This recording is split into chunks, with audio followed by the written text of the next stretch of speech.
All right, members, got a lot of requests for hitting shots out of the rough this week. I'm down here at the short game area. I've got 3 golf balls. So we're gonna kind of go through the most important thing to me when we're talking about getting out of the rough. And that is making sure that you read your lie properly, okay?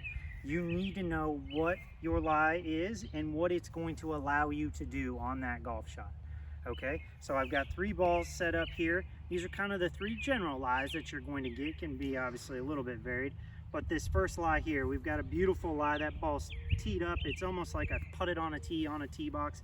A little bit of grass around the ball, but in general, I'm going to be able to hit my lowest lofted club. For me, that's my hybrid. For you, it might be a fairway wood, hybrid, whatever club it is you need, you're going to be able to get about max distance. Sometimes even a touch more than max distance because it's like having it on a tee.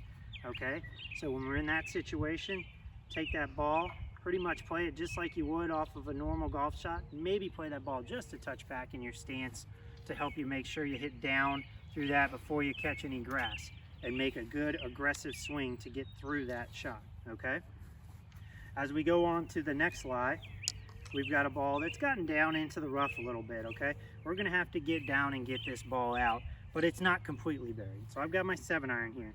When we get, the further we get down into the grass, the higher loft we're going to need to help get the initial launch to be high enough that it's going to get out of the grass.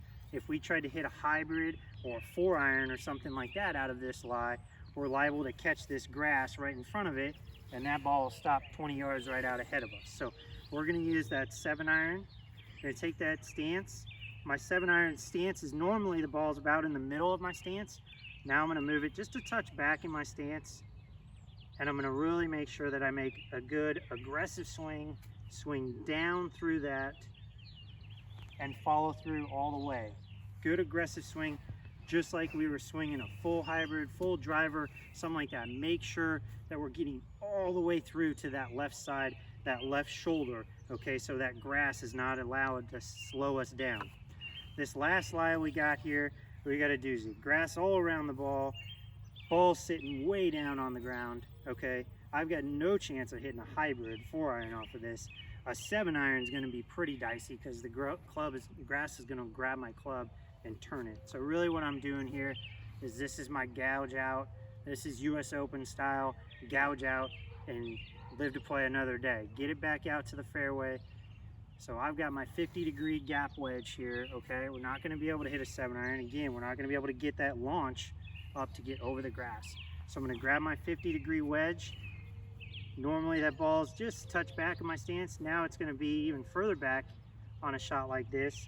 I'm gonna choke down on that club, and I'm really going to make sure that I swing down steep into that ball and make sure I try to follow through as much as I can. So I'm coming down steep and follow through when I've got that ball down.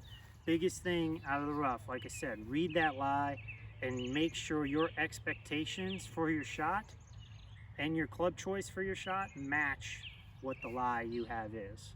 Good luck.